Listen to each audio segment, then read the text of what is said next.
Good morning, Senator.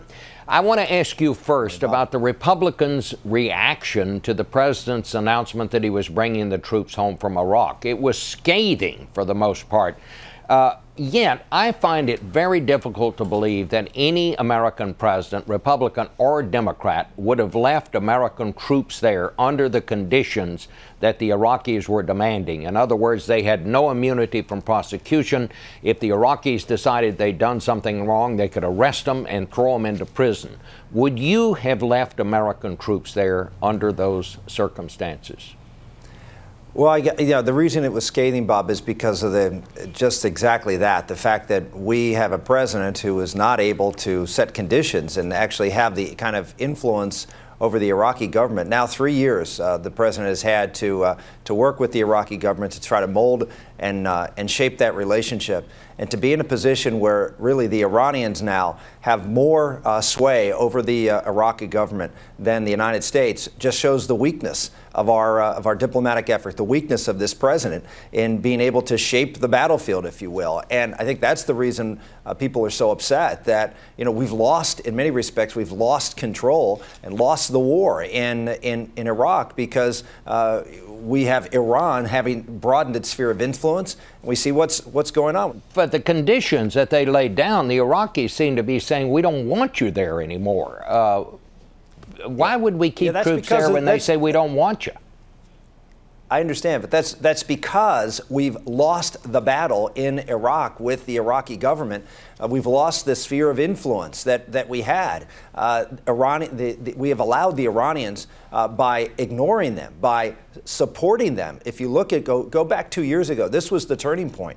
2 years ago, when we had the opportunity during the Green Revolution, where there was a serious revolution, a real threat to the government of Iran, and the President of the United States, unlike what he's done in all the other, quote, Arab Spring events subsequent to the Iranian revolution, he sat on the sidelines and did nothing. In fact, tacitly supported the mullahs and Ahmadinejad and didn't rally behind the people in the street, didn't do anything to try to help them. So when the time came, it was clear he was not going to support that movement. He supported the mullahs. And as a result, they now have this huge sphere of influence because they know the United States is simply not going to do anything to stop them from growing and spreading their venom. Talking about not doing anything to stop them.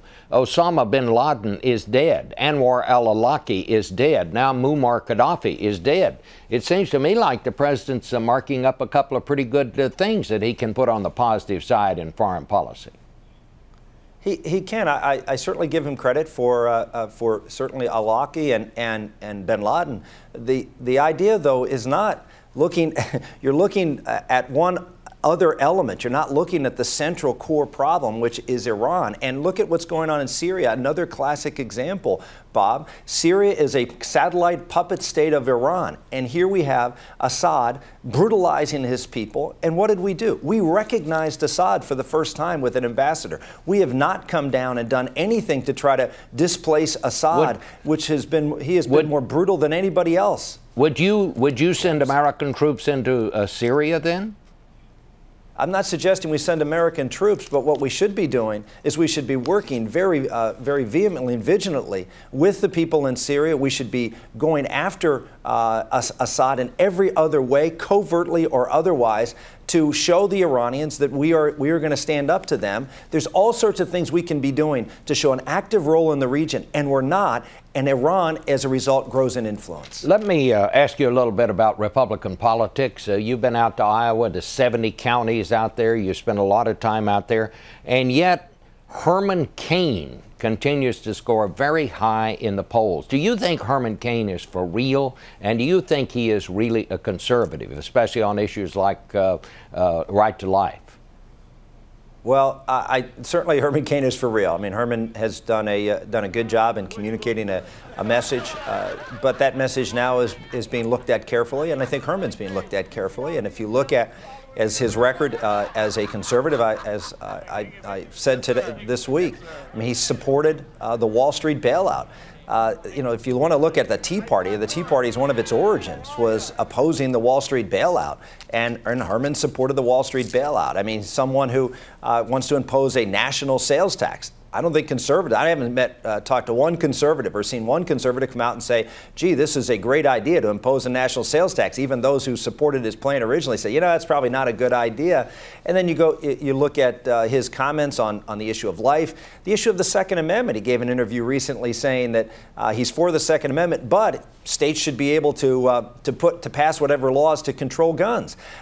You can't be pro-life and then say people have a choice to do whatever they want. And this is the kind of seemingly trying to have, be all things to all people that I think conservatives, after they look at his record and they look at what he believes in, are going to question whether he really is a conviction conservative on particularly some of these moral cultural issues and Second Amendment issues. Final question here. You've also been quite critical of the other front runner, Mr. Romney.